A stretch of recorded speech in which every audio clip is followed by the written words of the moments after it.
Well, Bruce is supposed to have given her last direction. Is that your daughter? No, she's a. So you keep the son of it, or? Oh, yeah, we are, there's a. But you should just realize that. That's pretty good. I knew you,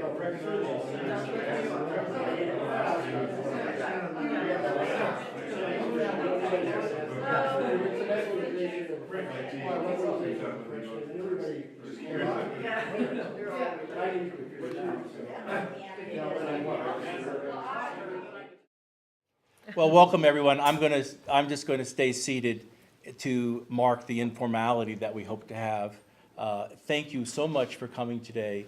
The Ralph T. Coe Foundation is really an exciting new forming, and it's active. A type of organization. You know, Ted was the type of individual that loved collecting. He loved talking to people. He loved the objects. So how do you take that and make it something different? We know we have sort of three basic worlds. We've got the collecting world, the artist world, and let's just call it the academic museum world. And sometimes those worlds don't connect to each other very well, or don't talk to each other, or they ignore one another. And they ignore one another at their peril, really, because there's so much in each of those worlds. And what we're trying to do here at the foundation is bring the best of all those worlds together and create something that's different. We are calling ourselves a research center because it's the only word we have right now. So we're going to have someday a type of contest for a new word for ourselves. But there's really a need for it, even in a place like Santa Fe where so much happens. And having been here most of my life, I still think there's very much a place for it. Today, we're going to focus on baskets in particular. And I'm sitting here with, hi Theresa, nice you to show up. I should do like a selfie with the three of you. This is such a great, and there's some great weavers out in the audience too. So I'm gonna move very quickly through whatever I'm gonna say. And I'm gonna let each of the weavers introduce themselves. And then I really want to have some time that you all can ask some questions and that we can get some of these other weavers in the room involved in part of the discussion as well. Baskets is a type of thing that people think as craft. When you think about baskets, you know, my favorite example is Francis the Mule. Does anybody know what that reference is?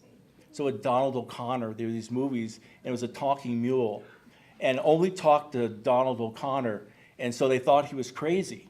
So what they did was they sent him to a mental institution, and he wove baskets to heal himself. So he was a basket case. That was the problem, okay? I don't know why, I just always remember Donald O'Connor talking to Francis the Mule. But anyways, we're here, I've got three weavers here with me. Kelly Church.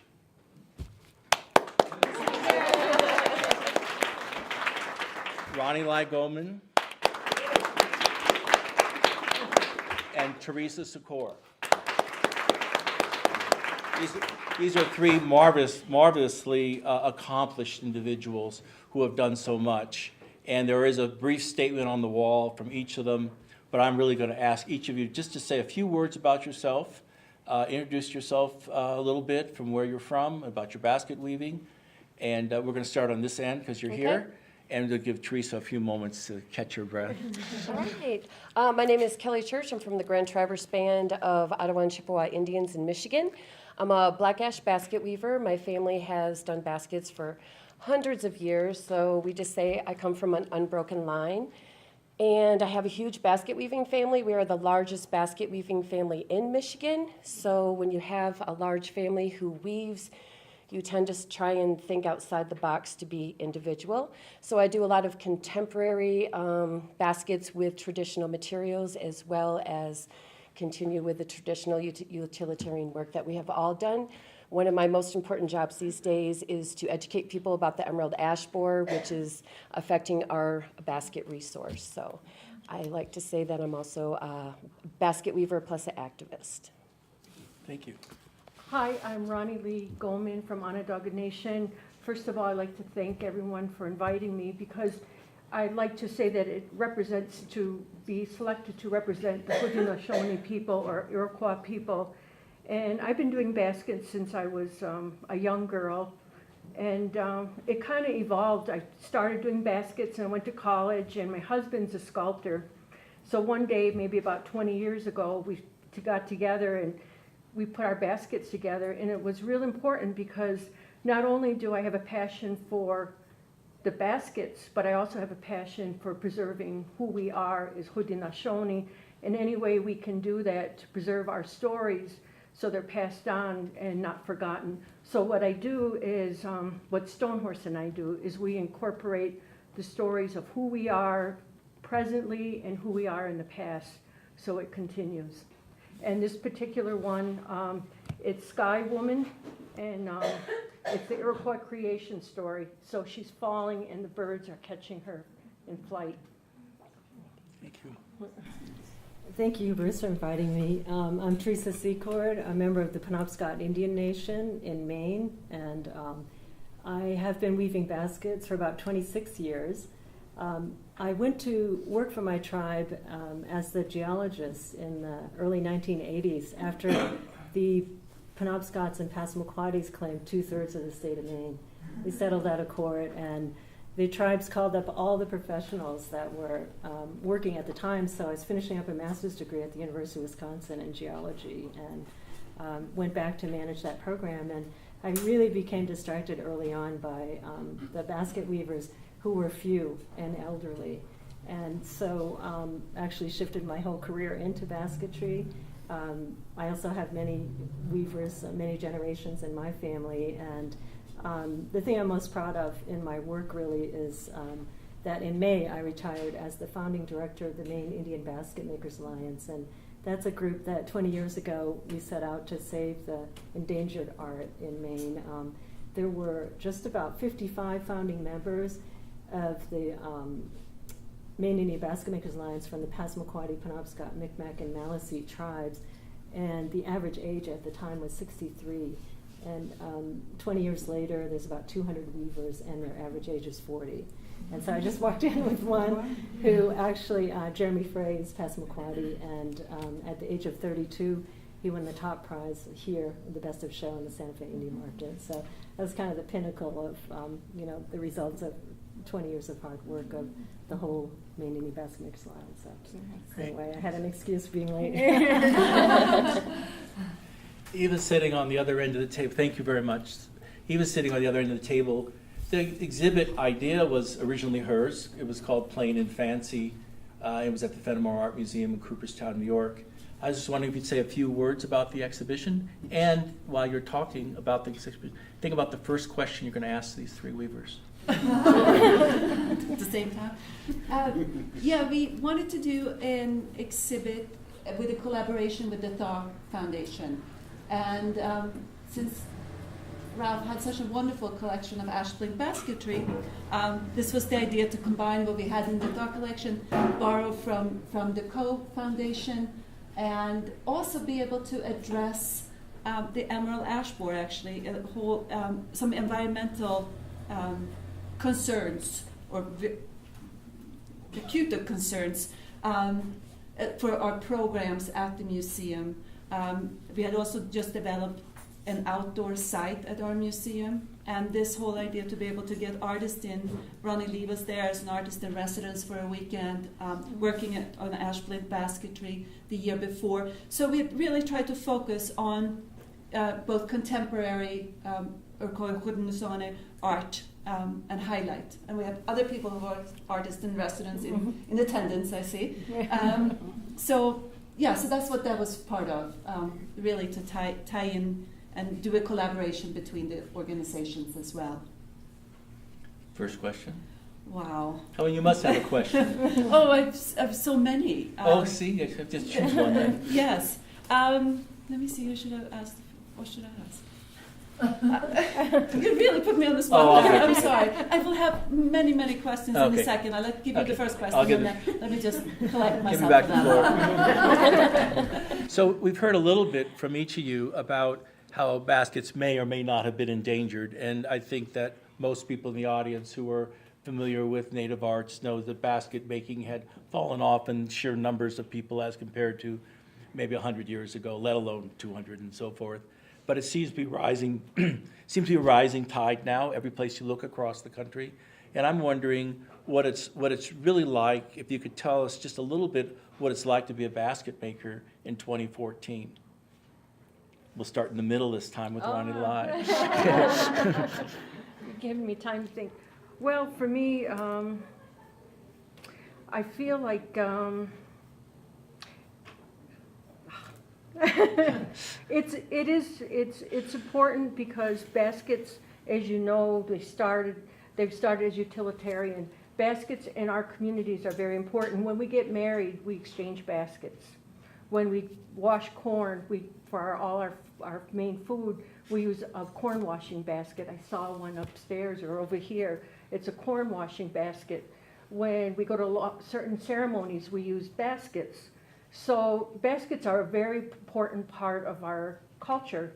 And now I feel like right now it's so important that we continue with these processes. Right now it is endangered because of the emerald ash borer, but to be able to teach it, to be able to do it, and my goal was to actually encourage the young people to want to come back and do baskets. I wanted to raise the level of basketry. They were charging like $25 to make a basket, and it takes us so long. It's so labor intensive, everyone knows who makes baskets, that I wanted to raise the price because I wanted young people to get back involved in basketry, and I didn't want them to, I wanted them to say, oh yeah, I can make a living at this, or I can at least get my money's worth the time I put in. So I wanted to do that, and I feel like I've done that. I've done that. I've helped encourage other basket makers to rise. And I also wanted to think outside the box. I wanted to evolve as a basket maker. I didn't want to do just the same thing that everybody did, the same type. And I said, I want to just jump. I want to do something completely different that nobody's ever done. I want every basket maker to realize that we have it in them. We can all do our own individual thing, and that's why I try to be very different, and I will encourage other basket makers to do the same. Thank you. Thanks. Anybody else want to, what is it like to be a basket maker in 2014? Well, it's still really difficult. It's still, in our tradition here in splint basketry, it still involves a man going into the woods and cutting down a tree, and finding that tree. Be like 10 out of 100 trees work for, an ash splint basket. The sweetgrass where we live is in harvest now, and it only grows really July and August. And so there's a few short weeks to pick the grass and braid it and use for baskets. And I incorporate cedar bark into my baskets as well. And part of that is in response to the emerald ash borer and to help share with other basket makers, as Kelly has done too so well with the metal in her pieces, to share how we can conserve ash even in that small way by using less. But I guess the thing I like about it is it's still a community effort. In our communities, the men cut down the tree, process the splints, and trade or sell the ash to the basket makers. In fact, maybe the son of the guy who goes and cuts the tree down will pound the log with the blunt end of an axe to release the splints. Families go and pick the sweetgrass and sell it by the pound in Maine. Sweetgrass costs $50 a pound.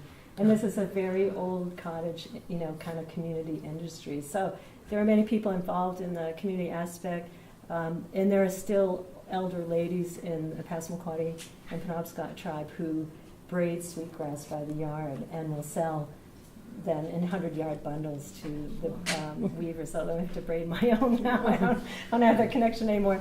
But so by the time a basket is at this point, as many as 5 people in our community may have had a hand in that. And I love that aspect because so much of what we do today is solo. And so I like that in a contemporary times is still part of a community practice. And I don't think I would make basket makers, by myself in a house in Boston or something. I would be interested. Wonderful, thank you. I have to say, for Michigan people, it's a whole different story because we are actually the state where the emerald ash borer started. And so we are dealing with a lot different things than these two are to this time. The emerald ash borer is now in New York, but it hasn't been discovered in Maine yet. So in Michigan in 2014, we're doing a lot of, like we would harvest a tree and only use what we needed, but now we had to come up with a prescription to when a stand is infected, to harvest all of the good basket trees within 6 months to a year. So it's really been like retraining ourselves to, take more than we need at that time, which was really hard for us. We used to plant seeds as we would harvest, but now those seeds are going to be gold. They're our future. And so now we store our seeds. So we've had to think about everything in a different way. So what we've been doing in Michigan is like documenting. We all pass down our oral traditions and we show each other, but we've been doing it, documenting every step. I've been working a lot with youth, and I've been apprenticing with a lot of youth. And I have to say that I taught 3 youth boys so well, you guys. I teach at University of Michigan every year, like a big basket class.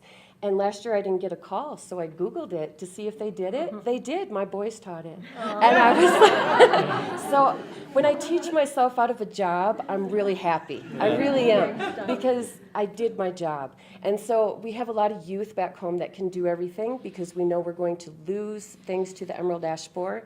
And we'll lose baskets like this. We won't have, bark baskets anymore because the emerald ash borer affects the bark. And this basket here, while it's so contemporary, really what it is it's emerald green and copper, and the emerald ash borer is inside of it. And it's actually, I call this basket beautiful but destructive, because the bug itself, you guys can't even see it in here, but I'm going to ask Sally to pass it around, because I really think that without you guys, really seeing it, you're not going to get the impact of what is destroying our culture. And the USDA predicts we will lose the entire ash resource of North America. And in 30 seconds, I can sum up everything for you guys, that the emerald ash borer destroys an entire ash stand in 3 to 5 years. The black ash tree only seeds every 5 to 7 years. So now you see that the bug can destroy a stand before it can seed again. So those seeds are that vital and important to us. And if we don't, teach our youth, we're going to skip a generation. I believe in the future, the generation might not be there to be able to harvest until we can bring the trees back. So for us in Michigan, it's been a whole different way of thinking about baskets, where I used to make these and just sell them every year. Now when I make these, I only sell 1 or 2 a year, maybe 1, maybe 2, and I keep the rest. And I have like 40 or 50 back home, because when I am not able to see these trees anymore, how will we teach the future generations what kind of bark to look for?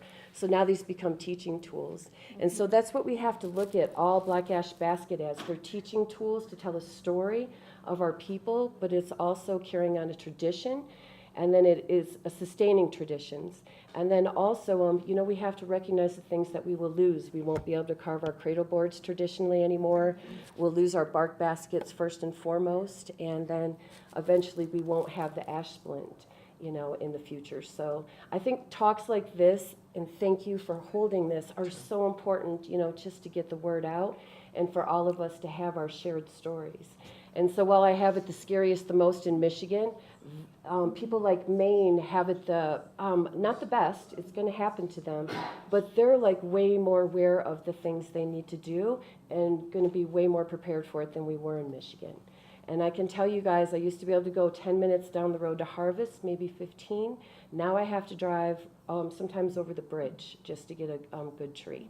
So that's how dire it is in my state. We have 803 million ash trees, and I can say with confidence that we've lost over 600 million ash trees in my state to this bug. So I have a follow-up question for you. I thought was an interesting, maybe it's a choice of words, but you said that the emerald ash borer is destroying your culture. But in the same sentence, you then demonstrated the strength of your culture and how you're overcoming this obstacle, just Right. as Native cultures have overcome so many other obstacles since European settlement, probably before. So I just wanted you to comment I on should that. have added the word try. It's trying to destroy our Okay. culture. But we will sustain, I believe, by saving the seeds, by teaching our youth, by, using this prescription of, let's harvest the trees before we're not able to anymore, because once they're dead and dry, we can't harvest them. So And, you know, someone asked me once, it was a newspaper reporter this summer, why don't you just use another tree? And I'm like, well, to me, that is like saying, you lost your language, why don't you just make up another one? That is what I, you know, compare it to, because our trees are part of us. You know, like they come, they have stories. We all have our stories of ash and how it came to us.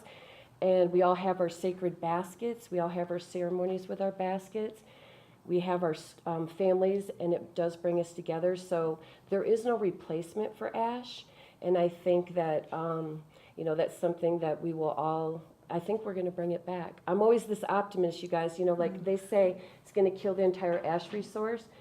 We have 99% of the trees in Michigan dying. And why you hear 99%, I want you guys to listen for the 1% that is living. So that's always my story, like glass half full. You know, we will sustain. Thank you. I was wondering, any other comments on this emerald ash borer, either of you? I think that it's a serious issue, and I think that we all have to be involved in it. And it isn't just activists or environmentalists, it's every single person, especially when I think about in our communities, we all have to be involved and just keep doing our part, whether we're saving the seeds, but teaching the young right now, because we're going to be skipping a generation. With skipping that generation, it's going to be the very young that's going to come together and say, yeah, I remember this, and maybe another one will say, I remember this, and hopefully they'll come together in another 20 years and say, oh yeah, this is how it's done, and they can reproduce it. Thank you. Theresa? Well, in Maine, we have a very active ash task force, and you have to say that carefully. Kelly gave a good presentation in May, and we have foresters from the from the U.S. Forest Service, Maine Forest Service, the tribes.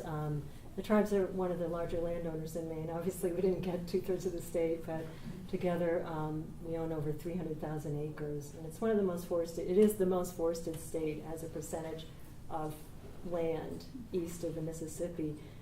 I guess what's in our favor is we don't have a lot of ash trees. The foresters tell us also in that, 2/3 of the state, or 10.5 million acres, are unorganized territory. Very few roads, and so it's human transport. So we do think there'll be a few trees hiding out there for us, long into the future. But on the ash task force, we're not taking chances. Working at the University of Maine, experimental works beginning now about submerging logs, how to preserve ash the way the old Indians did, to preserve it to use later on. People are talking about freezing ash and things like that. So we're utilizing the expertise of the University of Maine Forestry School. And then, it's like Kelly and Ronnie-Leigh said, there really is no replacement. The people where I live, the Wabanaki, actually trace their creation in the tree. So it's said that Gluskabe, the culture hero, if you will, shot an arrow into the tree, and from the ash tree came the first people, the people of the Dawn. So there's not going to be, any way to make up for that when it's gone. And we are documenting people like Jeremy, who's in this room somewhere. So he came in behind me, but he's of a generation in his 30s. We have people in their 20s, and then it skips people with the knowledge in their 50s and 60s.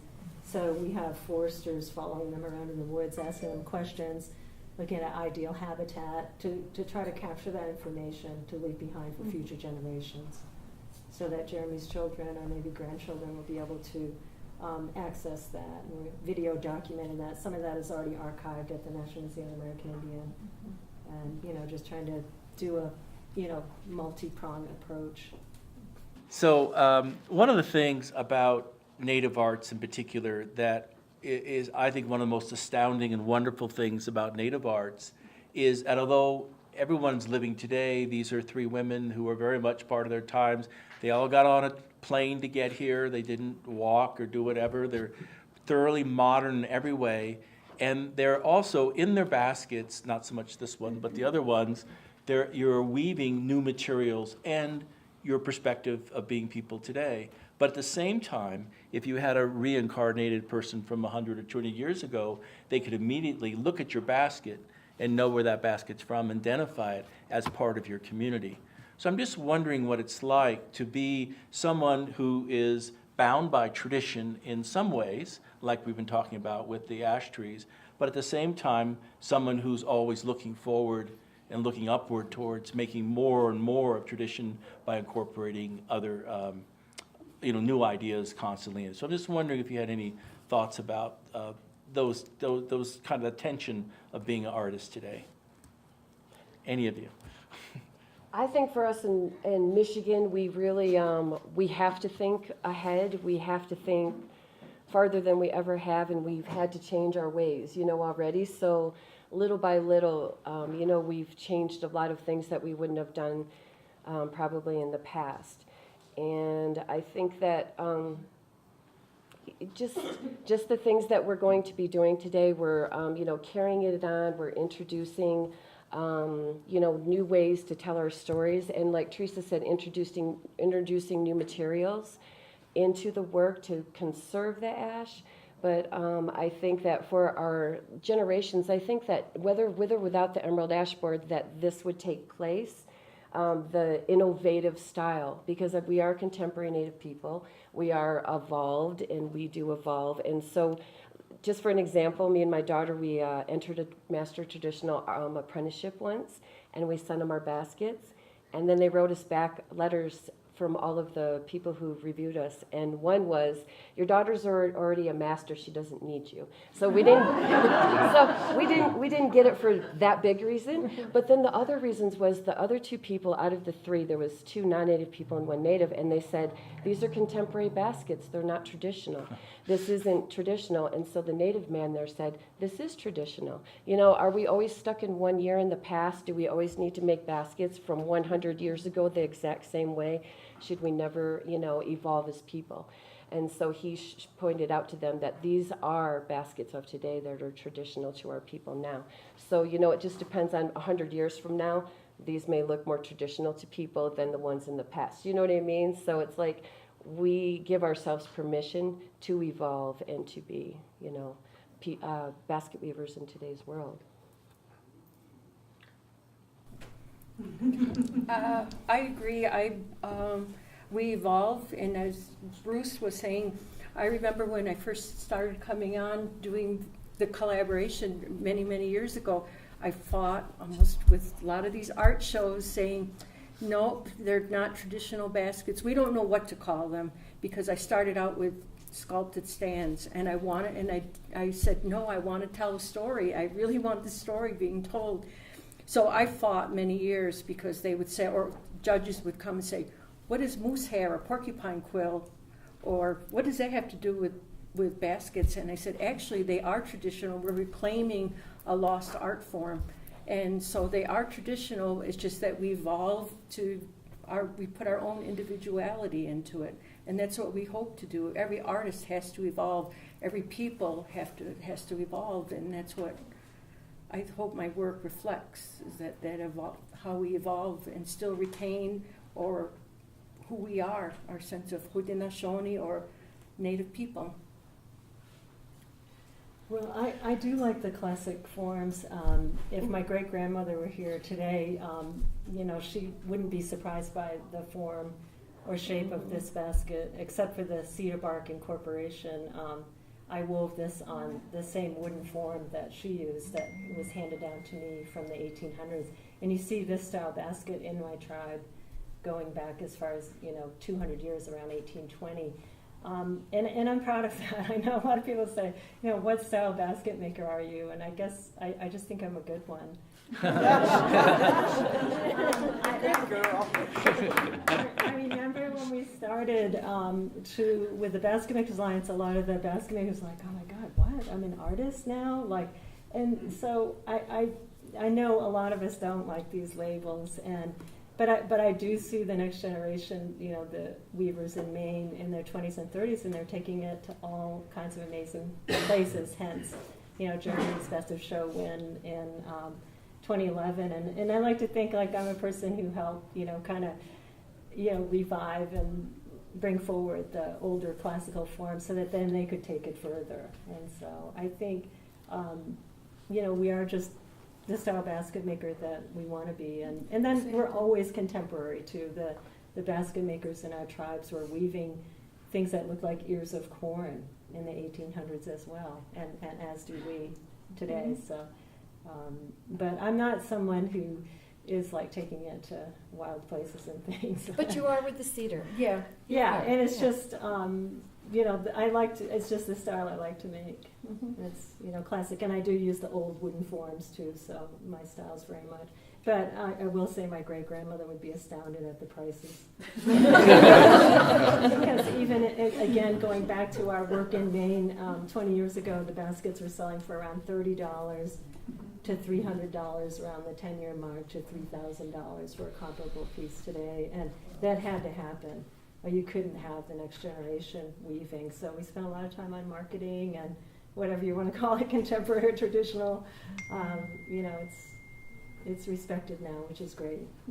I think it's important that they did that too, and Ronnie as well, because being from Michigan, we were still back in the $30 baskets, and they really had to school me. Like Ronnie just came to me one day and she's like, "You have to raise your prices," and this is just, and it was hard for us, because we were back home, it wasn't that way. And so I still have to say, let's kind of live in two different worlds, this world and that one. When I'm home, I will make those baskets still, and I don't really get out these too much for people back home because it's still kind of, I would be embarrassed sometimes back home if they said, "How much you selling that for?" And I'm like, too much. No, because back home that's what you feel like, you know what I mean? Because you have your whole family, there's like 40 of us that weave, and you know what I mean? And you can still go to the powwows.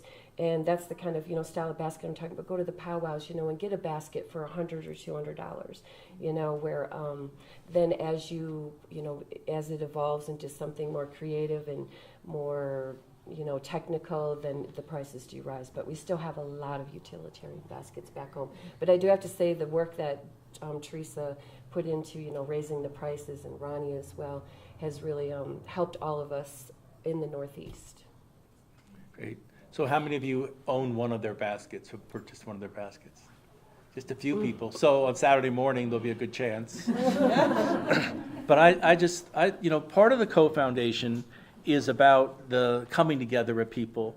And part of the element of your being successful basket makers are some of the stories that you're telling about your own communities and your families, the Maine Weavers Association, and so forth. But part of the story of basket making today is this part of the room as well. So I just wanted to see if I could get you to speak slightly out of turn and tell one of your favorite buyer stories. I have to think. You guys go. Oh, come on. My favorite kind of buyer stories are when somebody gets it. Like when I make a basket and people are like, looking at it. And so one year I had made a basket and it was kind of shaped like this, like a vase. And then I had a door open inside and I had a smaller one, exactly the same shape inside of it. And I called it Within, and it had some copper woven in with the ash. And to me it was about looking within yourself and, who you are, your humility. And, we have 7 teachings, and this basket was represented in the show by the word humility. And how do you weave that? Well, it's looking within yourself. And so not a lot of people got my basket. And then I had it up for sale at Santa Fe Indian Market, and this lady just was walking by and just shot over. And it was like, "I want it." And I was, and that was it. She's like, "I'm going to buy this." And I'm like, "Well, do you want to know how much first?" "No, I want it. I just want it." And that right there, it was like, it spoke to her, it drew her in. And those are the kind of buyers that you just want. Because when I make a basket, it's my baby. And, you just want it to go to a good home. And you put everything into it. When you weave, when you feel good. You don't weave when you're mad. You don't weave when you're angry. You don't pound your log when you're angry. Everything we feel goes into our work. And so that day, she got what I was feeling, and I love that about it. And so those are the kind of buyers that you're excited about and you're happy that, you meet. Thank you. I agree with Kelly. I'm the same way. I've had collectors over the year, buyers that would come in and actually cry, actually weep, hold the basket and just weep, and said, I'm going to make sure my next generation, they get it. And they would hold it and they would just say, I can just feel your energy, or feel how good it feels. And I even and Native people, older Native women have taken it and said the same thing. They just love the feel, and that makes you feel good. It just makes you feel like you've done your job. You've done what you're supposed to do. I guess I should look around and see if they're in the room. I remember reading this one. It's okay, it's on tape. Well, and she was from here. She is from here, and it was just so funny because she not only wanted to purchase the basket, but she wanted the plexiglass riser that came with it. And I was like, what? 'Cause I was thinking, those are, easy to get and whatever. But so she persisted, and I said, sure, yeah, we'll throw that in with the deal. And come to find out, I was invited to her house the next year. And I saw my basket on this plexiglass riser in this amazing place of honor in her house. She has, $100,000 rugs in that house, and I guess movies have been shot there. It's about 25 miles out of town, and really gorgeous, and I felt so honored. But I also gave one of my fellow basket weavers from Maine a heads up. She'll want your plexiglass riser. Wasn't it my riser, Jeremy? Yeah, it was actually my riser that I had loaned him. And she didn't want the riser, did she? Because he called me and he said, there's a collector here and she really wants that riser. I said, I gotta know just who it is, because your basket will end up in a great place of honor in her house. I do have to say, on the other hand, people who don't realize how hard we work to get a tree, and for those of you that don't know, we actually have to go to the woods, find a good basket tree, and like Theresa said, there might be 100 trees, maybe only 10 will be good for baskets, maybe less, sometimes none. And then when you harvest it, you pound on it with the backside of an axe, and it releases the fibers in between the growth rings. It's a very lengthy process. Then we split it, scrape it, cut it, weave it. So I always tell people 75% of my work is the weaving. And is the processing, 25% weaving. These here you can only make for like 6 weeks out of the year. So this is one story of the opposite end of this spectrum, where this woman asked me to tell her all about my bark baskets, and I had 3 of them on the table, and I told her all about how you could only make them 6 weeks out of the year, how we had to make them, cure them, and such like this. And then she said, how much? And then for how much for this one? And I said the word 5, instead of 500, 5,000, I said 5. And so she said, I'll take it. I wrapped it all up really good, and she gave me $5. And I told her, the wrapping on this cost more than $5. I was pretty offended. I didn't care if I offended her, but the education is very important. That's a good story. Yeah. That's really good. Thank you. Thanks very much. So I think we ought to open it up to questions. We have some more time. At least let me get the sentence out of my mouth. I think this woman wants to ask you a question. We didn't cover everything, certainly, and I hope there's some other questions. And for the basket makers, Jeremy, don't go away now. But the basket makers, we've got a number of distinguished artists in the room, so maybe they can chime into a little bit. First question, right here. Thank you. Sure. Kelly and I went to the Institute of American Indian Arts together, and it's so good to see her again. We visited her family, and it's good to hear all of your stories. It's beautiful. My question is about how there is always a delicate changing balance in nature with different species, whether it's animals or plants or trees or whatever. And it sounds like right now there's no hope for this insect that's destroying the trees to go away. Is there anything anybody has discovered so far that might change the balance? There are, they brought over a wasp from China, where it comes from. That's about 70% effective, but there are 4 other native wasps that we have in the Northeast that also paralyze either the eggs or the emerald ash borer. There is a chemical called triage. I'm not sure of the scientific name, but that has had a 90% effective rate of saving the trees. So we have one tribe back home that just started treating their black ash trees, and I just found out about this summer, so I didn't get to share it with you guys in May.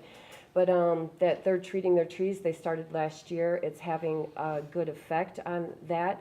So there are some ways, but bottom line is the emerald ash borer, as you guys see, wherever that little bug is around here, it's so small, you're never going to discover this bug when it first hits your stands. So preemptively, you need to treat your trees, you need to collect your seeds, and you need to do everything that you need to do.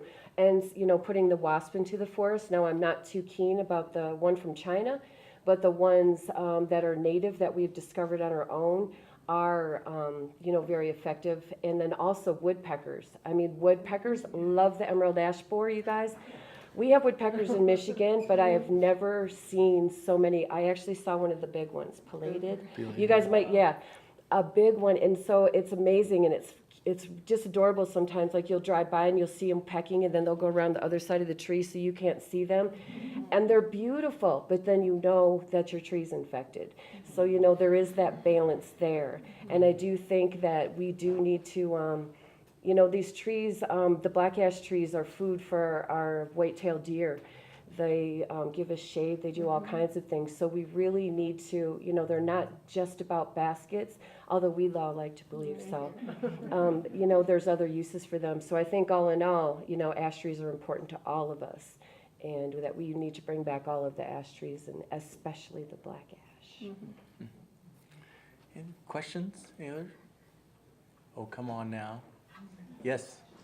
Well, I work with indigenous performers, and I was intrigued by your question about essentially with traditional versus contemporary and responses to it. I just think that, in my case, for instance, indigenous performance is what indigenous performers do. So, for instance, I work with a quote-unquote traditional Navajo dance group, but I also work with a Navajo jazz trio. And I tell them, they know it, that's all Navajo music. It's not like, and I said native performance is what native people do. Native basketry is what native people do. Not what we think they do, they should do, they might do, they ought to have done, you didn't do it. And so I think that question of traditional, contemporary, authentic, inauthentic, I mean, it just doesn't make any sense. Just if I can give one more example, everyone in this room probably has heard of the Pueblo Revolt of 1680. How many people know that there's a heavy metal band at Laguna called the Pueblo Revolt of 1680? Really? Wow. Thanks, Gordon. Thanks. Any response? Any response necessary? Another question? I have Yes. a fire story. Oh, good. I often would walk into a somewhat darkened Indian dealer's gallery, and there sitting in front of the dealer's desk would be Ted Coe, fondling an object and say, I want it, but you know I can't get it until January. Keep it for me. Yes, is always the no. Thank you. Keep the question. Yes, Christy. My question is in regard to contemporary versus traditional categories in judging competitions, because I've served as a judge in various competitions, and I would find, it's really difficult because you have pieces that would fit into either or both categories. How would you like to see the competitions restructured so that there's only a single category for basketry, or you like keeping the two, but would you say that it's more important for the artist to determine what category it is as opposed to the judge? Because a lot of times... Absolutely. I agree that they should have that diversity, and should be up to the artist. And sometimes I've done a piece, and it is traditional because I'll have the moose hair, everything but it's because it's reclaiming an ancient art form. So it's traditional, yet it's contemporary because nobody does it anymore, and I put it in a contemporary style. So and there's other artists the same, or other basket makers that have the same experience, I'm sure. I think as basket weavers, we know more. And so I think when a judge tries to tell us, you didn't do this, you don't do that, well, they just read it in a book somewhere. They didn't weave. They didn't get brought up in that family. They've read it written in a book. And was it written by a native basket weaver? If not, then you need to believe us. So that's how I feel about that. There should be traditional. There should be non-traditional, because we should be able to evolve and not always be in that one area. And also, we should be listened to when we say, no, this is what our piece, this is what we're representing for our piece. So I do like the how they're changing, they're changing into different categories. Mm-hmm. Even here at SWIA, they have northern and southern baskets, so they've really divided us now. What do you think? Well, yeah, I think it's difficult, and I think that, as the gentleman in the back mentioned, I think probably all the art forms need, some kind of revision there in that.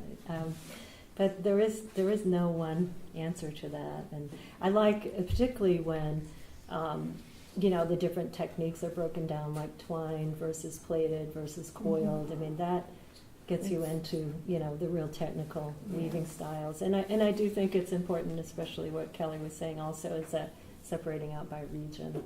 But I think the contemporary traditional is always going to be problematic, and it, continues to evolve. So, but I appreciate you having served and trying to muddle through that. Yeah. I think I was just going to say, one of the best things about today is the fact that Jeremy's basket won Best of Show at the Herd, and then later on here at SWIA. And I thought that was just awesome, because it brought baskets to the forefront. It gave them attention they never had before. And since he has won his Best of Show, my daughter won Best of Show at a show with a basket, and so has Ronnie. So I think by Jeremy's baskets getting all of that recognition has given recognition to all of us. And that's something that I really love about today, because I've seen many great baskets, but I didn't feel like they were getting the recognition they deserved. And so I think that's something really special about our younger people. Good. Just another question. Yes, Gerald. I'd like to follow up on the buyer's story. I've been going through the Coe archives, and Ted did that over and over again. He wanted to buy everything he saw and couldn't, and did it on time. As a dealer in a different world, I always loved those clients who wanted to buy on time, because they were the most reliable. If they said they'd give you whatever it was per week, per month, it was like selling it all over again. I'd like to hear what the artists think about that. Can they afford to do it? Are they willing to do it? Do they like it? Do they hate it? I'm always willing to take payments. I'm a person who started out as a single mom. I would have loved to collect art, and a lot more prestigious art than I did when I was younger. So I myself, if someone wanted to make payments, I'm totally okay with that. And I think that, they have that interest, they have that, passion for it, but they just don't have all of the funds up front, and there's nothing wrong with that. I'm a little different. I've done payments, but I lose interest. When I do payments, like they'll say, will you make something for me? And I'll make a payment on it. And I've spent the money. So I've lost that passion, that drive. So I prefer it up front, and unless they're going to do and the other thing, if someone can't usually afford a basket, if someone really, really, really wanted it, I'd rather give it to them than have to drop the price. I love Now that we're all basket. going to want I it. know, I should have said that. I have done that, and but I have, yeah. I think the blue is really great. I feel the energy. I got it out of that. Sorry. I think it's important to be versatile. I know, I've been selling baskets for about 20 years, and during the recession, my best friends were collectors who already owned pieces. And still, they'll ask for discounts and things, which I'm happy to give, because they're supporting me and supported me, during the recession and since. It's still not that great out there. And so, sure, I feel the same way if somebody would ask me, and they were someone that would help me out, and I would help them out. And so a lot of times, the people collecting our work are really good friends, and like I said, they're helping you through, and you're helping them. So. Any other questions? Yes. I'm with a museum, and Kelly knows me. She's been through my collection. And here we are in the Ralph T. Coe Wonderful Foundation with a great collection. As artists who work with baskets, what do you look for from somebody like the Coe Foundation or museums? How can we assist you, or what would you like from us in order to help your artistry? You could buy baskets from us.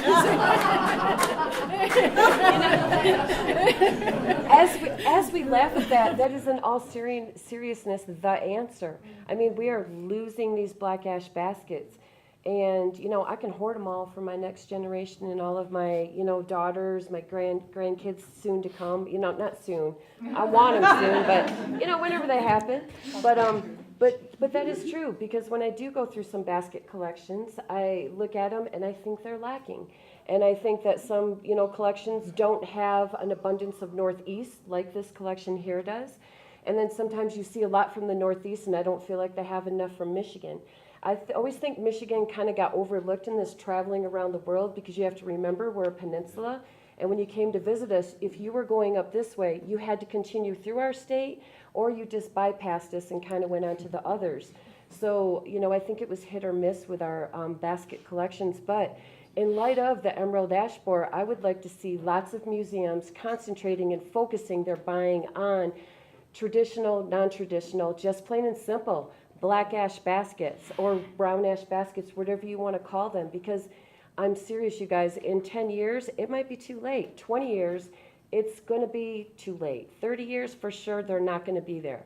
So I can say with confidence that, that the museums are missing out, and we might be our own best collectors sometimes. And these days I am, like I said, I have 30 of these at home, because every year when I made them, I'm like, okay, I'll sell 3 out of the 10 I made this year, or 3 out of this or that, because they're more important to me today to keep.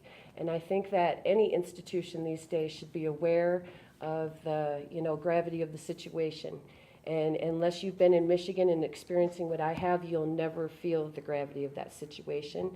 And even these guys will still have to experience it still, because they haven't had to harvest the infected tree. They haven't had to relearn how to work with a tree that's infected, and how dead can it be, and you can still work with it. So there's a lot of and it's happening fast. They thought that this would not happen for 13 more years where we're at today, and that's what I learned with your conference when we were out there. Remember, they were talking like they projected 2022 or something that we would be where we're at today, and we're here at 2014.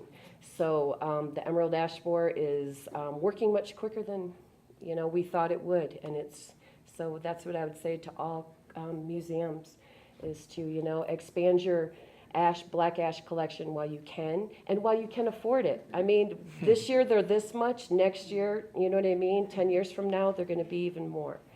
So I just want to expand that slightly. Kelly used the word, she feels like she's a basket maker and activist. And I think for those of us, collectors, people in museums, trained academics, whoever we are, we're also activists.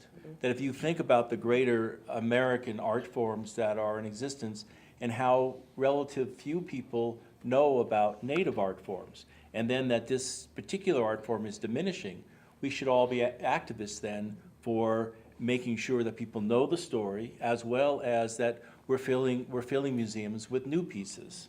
Mm-hmm. I think it's incredibly important. I think it's a real call for us as well. I just wanted to add that to what you had said. And everybody, yes, please. Well, I just want to say how important it is to bring Native artists in as co-curators in the exhibitions. And, Bruce did that 10 years ago.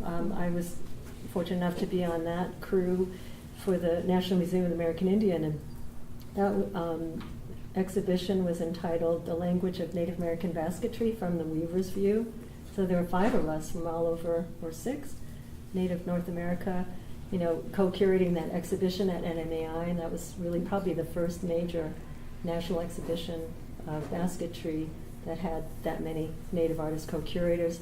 The same with the Autry, it was a similar name 4 or 5 years ago, and that ran for like almost 2 years in California at the Southwest Museum of the American Indian. And so I think it's bringing a valid validity to splint basketry. I think it's extraordinary that there's 3 of us here today from the northeastern U.S. giving a panel presentation in Santa Fe, New Mexico, where I don't even know, I mean, the tree doesn't even grow here. So I think it's just fantastic. And the more knowledge, and there's an urgency, like Kelly said, but I guess what I look for too is authenticity and the honoring of our ancestors when the baskets are correctly labeled. And a lot of times they're not, where they are from the Northeast, and a lot has been forgotten, about the piece. So it's a great honor to be a part of this. Theresa and I actually, we were the selectors for the Northeast at the Autry. So we were given the same pictures of baskets, and we didn't talk to each other until we were done selecting our 15 baskets that we felt should be in the show. And out of the 15, we actually chose 11 the same. So, it's kind of, what we thought was important. So I think that, shows it's not just a Michigan basket, it's not a New York basket, it's not a Maine basket, it's a Northeast basket. And it's a tradition that belongs to all of us. I noticed that at our museum, when we had an exhibit about the ashplant basketry and a lot of information about the ash borer and those purple barney traps that people have seen out in trees that they had no idea what they were. And it was a really good response to it. And it was also a good response, actually, in our gift shop. People going and buying small ashplant basketry, things that we had. And they were really asking questions and seemed really concerned about it. It felt like people really connected with the whole thing through that. Because it was something that's acute, that's around them at the same time, that they didn't really know about and how it affected with the arts. So, yeah, more comment. Oh, thank you very much. I kind of like, when I first started, I'm going to say these names because they're renowned basket makers. One was Mary Adams. I was a teenager, and she wanted me to live with her. And she said, I'll pay you, just charge $15 a week, and I'll make you the best basket maker, and you'll speak Mohawk perfectly. And I thought, well, that's good. And then her husband came home, and he was real gruff. And I said, I think I'll just come over during the day. But then later on, after I went to college, blah, blah, blah, I went back, and the one that really taught me to be a basket maker was May Bigtree. And I really want to honor them, because if it wasn't for those women, I wouldn't be who I am. But if you look how it's evolved, I can look at baskets that are at the Fenimore, and you can see how it went from Mary Adams down to May Bigtree, who taught me, and you can see how we're really connected. Although mine is different, but you really can see how we're very similar, and it's so nice to see that, how it's evolved. Thank you. That's a really good point, because I did meet May Bigtree when she was alive, and I can see that weave on the top. Yeah. I can see Sylvia Gabriel's porcupine weave. I could see it in Jeremy's Best of Show, and he said he's got that to work on before the weekend. And so that is really, you're right, it's a beautiful honoring that we're carrying on today. And I guess the only other thing I wanted to say is my booth is 1112. Oh.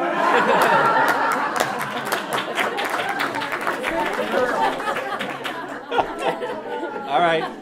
And your booth number is? 771 Lincoln. 738 Lincoln East. I would like to finish with, I'm having an Emerald Ash Borer Conference October 30th, 2014. It will be in Lansing, Michigan. Everybody is invited. I have the lady who discovered the Emerald Ash Borer coming. She will fill us in on all the latest updates of the Emerald Ash Borer. I have a seed collection man who's been collecting seeds all over the Northeast coming. His name is Bob Carfelt. He works for the government. And then we have a forester coming in. We have Jennifer Neptune, who's from Maine, Indian organization, coming in. And we're all going to get together on that day. We're going to discuss all the latest things that are happening. We're going to finish off the day with my family teaching everyone how to work with infected logs, which is something everyone will have to become familiar with in the future. So I just encourage anyone who's interested to come, anyone who wants to learn more, or please share the news with anybody. And woodlandarts.com is my website where you can get all the information. Thank you so much. Thank you, Bruce.